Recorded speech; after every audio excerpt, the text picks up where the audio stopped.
भजनाश्रम की भूमि के स्वामित्व को लेकर 2 ज्ञात और 50 अज्ञात लोगों पर मुकदमा दर्ज। वृंदावन रमणयती क्षेत्र से भगवान भजनाश्रम की भूमि पर बुधवार को स्वामित्व को लेकर 2 पक्षों में विवाद हो गया था, जिसको लेकर भगवान भजनाश्रम के पदाधिकारियों द्वारा गुरुवार को एक पत्रकार वार्ता का आयोजन किया गया। भगवान भजनाश्रम संस्था के चेयरमैन चांद बिहारी पाटोदिया ने कहा कि हमारी संस्था को 111 वर्ष हो गए हैं।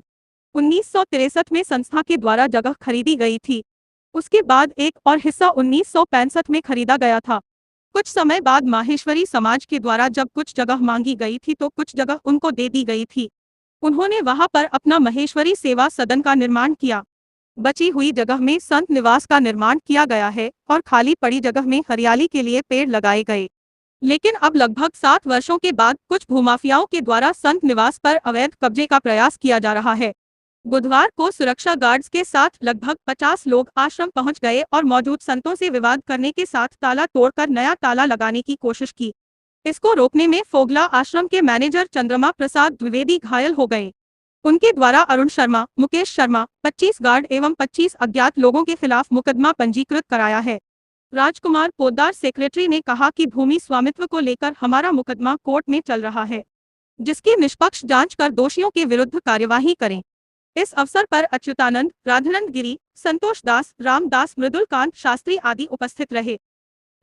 मैंने आपको बताया कि ये ज़मीन हमने 1963 में परचेज की थी। 15,000 रुपये के अंदर इस ज़मीन का लिया था। दूसरी ज़मीन का एक पोर्शन 8,000 में 1965 में लिया था और 63 के बाद आज तक इसमें कोई विवाद नहीं हुआ और न 65 के बाद ज़मीन कोई विवाद नहीं हुआ। ज़मीन का आधा हिस्सा हम लोगों ने महेश्वरी समाज ने हमसे रिक्वेस्ट किया है कि महेश्वरी समाज की धर्मशाला बनाना चाहते हैं, उनको दे दिया और आधा हिस्सा हमारे पास है जिसमें संत लोग रहते हैं। और दूसरा, पोल्यूशन को कम करने के लिए हमने विभिन्न तरह के पेड़ लगाए बाकी जगह में, जिससे कि वातावरण शुद्ध हो जाए। वो पेड़ आज भी लगे हुए हैं और आज अचानक 65 साल के बाद 70 साल के बाद कोई आदमी आता है कि साहब ये संस्था की ज़मीन है। जब वो ज़मीन हमने परचेज की और ज़मीन के पेपर हमारे पास है तो दूसरे आदमी के पास संस्था कैसे होगी? वो 1940 के कोई पेपर दिखा रहे हैं और 1940 के बाद 63 में ज़मीन हमने परचेज की, कोई ऑब्जेक्शन नहीं हुआ। 65 में हमने संस्था ने परचेज की, कोई ऑब्जेक्शन नहीं हुआ। तो आज क्या हो रहा है? और दूसरा, वो चाहता है गुंडागर्दी करके ज़मीन को कब्जा कर ले। कौन लोग थे वो लोग जो आए थे? कौन लोग हैं, क्या नाम है उनके? वो कहते हैं साहब ये कानपुर के अंदर है, ये संस्था है द्वारकाधीश टेम्पल की संस्था है। तो संस्था की ज़मीन है। जो संस्था की ज़मीन है तो आप पेपर दिखाइए और आप जो हमारे पास जो पेपर 63 के है वो पेपर आप देख लीजिए। यदि ज़मीन हमारे कब्जे में है, ज़मीन के पेपर हमारे यहाँ 50 साल से ऊपर हो गए तो बस ही ज़मीन हमारी होगी। आज आप क्लेम करने कैसे आ रहे हैं? दूसरा, आप ट्रस्टी कहाँ से आ गए? मान लो ट्रस्ट है तो ट्रस्ट में ट्रस्टी भी होंगे। ट्रस्टियों ने नॉमिनेट किया होगा, कोई प्रस्ताव पास किया होगा। तो न प्रस्ताव की कॉपी है, न कोई ट्रस्टियों की लिस्ट हमारे पास है। अननेसेसरी में ट्रस्टी बन गया, मैं मालिक बन गया, कैसे संभव होगा? तो आज योगी जी के राज में कोई गुंडागर्दी करने की किसी की क्षमता नहीं है। लेकिन आज वृंदावन जैसे महाप्रसिद्ध भूमि में यदि कोई गुंडागर्दी करता है तो उसका माननीय योगी से हमारा निवेदन है कि वो तुरंत उस पर रोकथाम करे और दोषियों को दोष दे। इस मामले में आपने पुलिस को भी कोई सूचना दी है? इस मामले में हमने कल पुलिस को सूचना दी थी। पुलिस में पहले केस दर्ज नहीं हुआ था। बाद में SSP साहब से मिले लोग बाग, जब उन्होंने फ़ोन किया, जब शायद केस दर्ज हुआ। हमारे जो दुबे जी जो मैनेजर हैं यहाँ के, उनको काफ़ी पिटाई की हुई और उनको देखिए नाक में यहाँ चोट लगी है, हड्डी टूट गई है और यहाँ पर काफ़ी दर्द है। आज अभी तक मेडिकल हुआ है, हो सकता है पुलिस वाले भी उसको रिपोर्ट करें।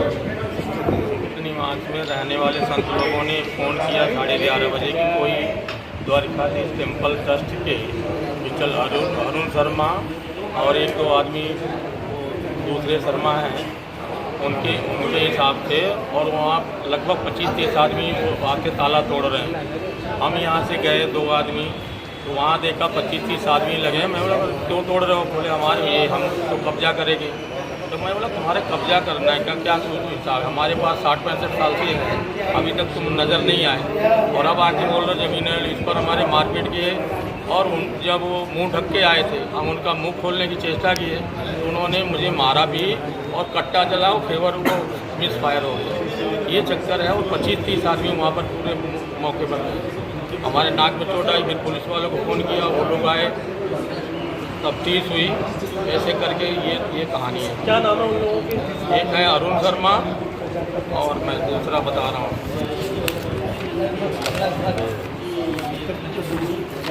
अरुण शर्मा को वहाँ के ट्रस्टी बताते हैं,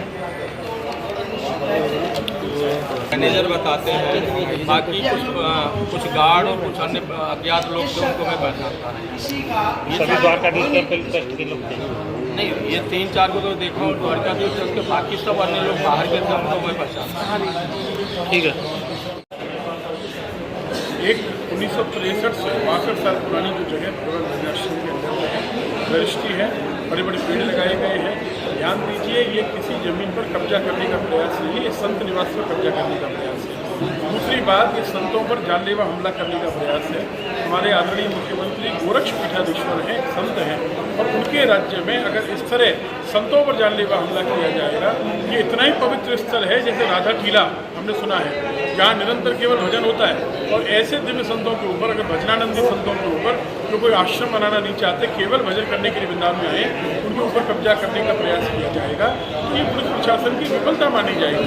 इसमें जल्दी से जल्दी पुलिस प्रशासन को उनके खिलाफ सख्त से सख्त कार्रवाई करनी चाहिए। जो कब्जा करने गए केवल वो दोषी नहीं है, जिन्होंने कब्जा करवाने का प्रयास किया वो भी तो दोषी हैं। तो उनके खिलाफ कार्रवाई अगर नहीं हुई तो शीघ्र ही संतों की बड़ी पंचायत बुलाई जाएगी, जिसमें जो भी निर्णय होगा उसकी जिम्मेदारी पुलिस प्रशासन